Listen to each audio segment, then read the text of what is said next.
আমাদের দেশটা হলো নদী মাতৃ বাংলাদেশ। এই মুহূর্তে যদি সরকার কঠোর পদক্ষেপ না নেয় তাহলে আমরা হলাম মাছে ভাতে বাঙালি। কেন বলছি এই কথাটা? বর্তমানে দেখা যাচ্ছে কি ইলেকট্রিক শর্টে নদী থেকে মাছ ধরা নিষিদ্ধ নাই। এই বিষয়ে আমার কোনো অভিযোগ নেই। আমি সরকারকে বিনীতভাবে অনুরোধ করব, যার যার অবস্থান থেকে নদী মাতৃ বাংলাদেশ যারা বসবাস করছেন, আমি সকল ভাইদের উদ্দেশ্যে বলছি, ভিডিওটা শেয়ার করে আমাদের সরকারের নিকটে এবং আইন প্রশাসনের নিকটে যেন আমাদের ভয়েসগুলো চলে যায়। ইলেকট্রিক ইলেকট্রিক একটি শর্ট আছে, ব্যাটারির দ্বারা ইলেকট্রিক শর্ট দিয়ে নৌকা দিয়ে এই নদী খালে বিলে চিপা চাপা থেকে মাছগুলো তারা ধরছে। এই বিষয়ে আমার অভিযোগ নয়। একটি মাছ ধরতে গেলে ইলেকট্রিক শর্টে মোটামুটি 4-5 ফুট এরিয়ার ভিতরে যদি সেই ইলেকট্রিক শর্টটা দেয়, তাহলে কিন্তু এখানে ছোট মাছের পোনা থেকে ধরে এবং অন্যান্য যে কোনো মাছের ডিম কোনো কিছু থেকে থাকলে এগুলো সহ কিন্তু মারা যাচ্ছে এবং নষ্ট হয়ে যাচ্ছে।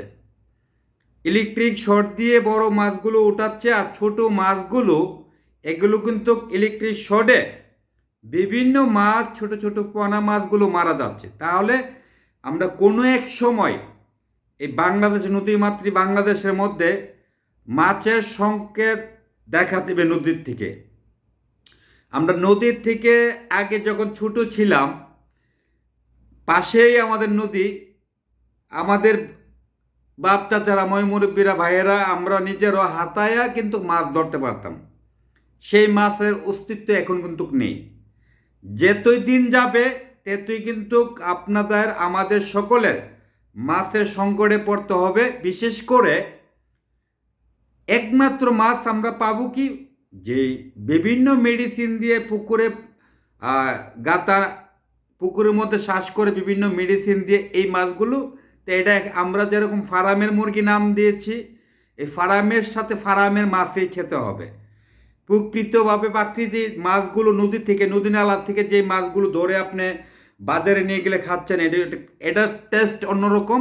আর ওই ফার্মের যেগুলো নদীর পুকুরে চাষ করে বিভিন্ন ফিড বিভিন্ন মেডিসিন খাবার দিয়ে, এটার টেস্ট কিন্তু একরকম না।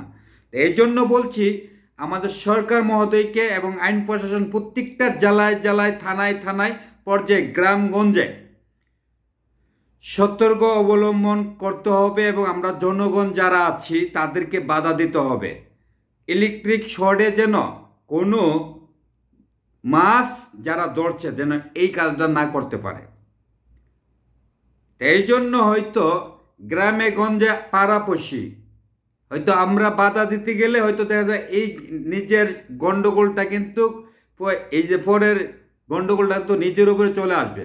সরকার এবং আইন প্রশাসন আসলে কে বা কারা ইলেকট্রিক শর্ট দিয়ে মাছ মারছে, আমরা আইন প্রশাসনকে সহযোগিতা করব। যদি এই মুহূর্তে সরকার দেশের জনগণ যদি পদক্ষেপ না নেয়, আগামী দিন এই যে আগামী কয়েক বছরের ভিতরে আমরা খাল বিলে যেই মাছগুলো যে নদীতে সৃষ্টি হচ্ছে, যে মাছগুলো প্রাকৃতিক খাবার খেয়ে এই মাছগুলো কিন্তু আমরা হারিয়ে ফেলব। তো এই জন্য আমাদের সরকারকে বিনীত অনুরোধ করছি, প্রত্যেকটা জেলায় জেলায় যে এলাকা দিয়ে নদী নালা আছে এবং পাড়াপড়শিদের সহযোগিতা নিন। কে বা কারা ইলেকট্রিক শর্ট দিয়ে মাছগুলো নদী থেকে মারছে। এই জন্যই বলছি, আমি অবাক হয়ে গেলাম। বিশেষ করে কথা হলো কি, ইলেকট্রিক শর্ট দিতে গিয়ে যত বড় মাছই হোক না কেন, বড় মাছ হলো কিন্তু ইলেকট্রিক শর্টে সে অজ্ঞান হয়ে যায়, মাছটা ধরা যায়। এই যে ছোট ছোট পোনাগুলো, তাদের অস্তিত্ব কিন্তু এই পোনাগুলো যখন থাকবে ভবিষ্যতে অথবা 2-4 মাস 5 মাস পরে এগুলো বড় হলে আমরাই কিন্তু ধরে খাবো। এই মুহূর্তে আমরা কিন্তু মাছের বংশ ধ্বংস করার জন্য কিন্তু ইলেকট্রিক পণ্যগুলো ব্যয় করছে। এখন বেশ কিছু লোকে রাত্রেবেলা লাইট দিয়ে নৌকা দিয়ে দিনের বেলা ইলেকট্রিক শর্ট দিয়ে মাছগুলো মারছে। এই জন্য আমাদের সরকার মহোদয়কে বলছি, বিনীতভাবে অনুরোধ করছি, দেশের মাছ রক্ষা করতে হলে, নদী নালার মাছ রক্ষা করতে হলে, ছোট ছোট সামরিক পণাগুলো রক্ষা করতে হলে আইন প্রশাসনের দরকার। প্রত্যেকটা থানায় পর্যায়ে যদি একটি ঘোষণা করে দেয় কে বা কারা মারে, হয়তো নামগুলো বলে দিলে তাদের বাড়িতে গিয়ে যদি আমরা পাবলিক সাধারণ জনগণ যারা আছি সহযোগিতা করি, তাহলে যাদের বাড়িতে ইলেকট্রিক শর্টের সরঞ্জাম আছে তাদেরকে কিন্তু ধরতে সক্ষম হবে।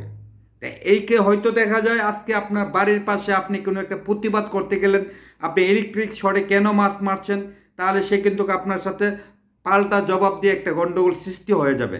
হয়তো আপনি নীরবতা পালন করে আইন প্রশাসনের সহযোগিতা নিয়ে আইন প্রশাসনকে দেখিয়ে দেন কে বা কারা ইলেকট্রিক শর্টে মাছগুলো নদী থেকে মারছে, হাল বিল থেকে মারছে। তা আশা করি আমার প্রিয় ভক্তগণ, আমার ৬৮,০০০ গ্রামবাসী এবং প্রবাসী ভাইদেরকে বলছি, আপনি আপনার জায়গা থেকে এবং যারা আমাদের সাথে যুক্ত আছেন আমার পেজের সাথে, দয়া করে ভিডিওটা শেয়ার করে সরকারের নিকটে আমাদের ভিডিওগুলো পৌঁছে দেবেন। আশা করি যার যার নিজ দায়িত্বে আপনি দেশের সচেতন ব্যক্তি হলে ভিডিওটা শেয়ার করে দেবেন। আর আমার কথার মধ্যে বলবিয়া দিবে হলে ক্ষমা করে দিবেন। আমি কাজী মুকলেস আজকের মতো বিদায় নিলাম। আসসালামু আলাইকুম।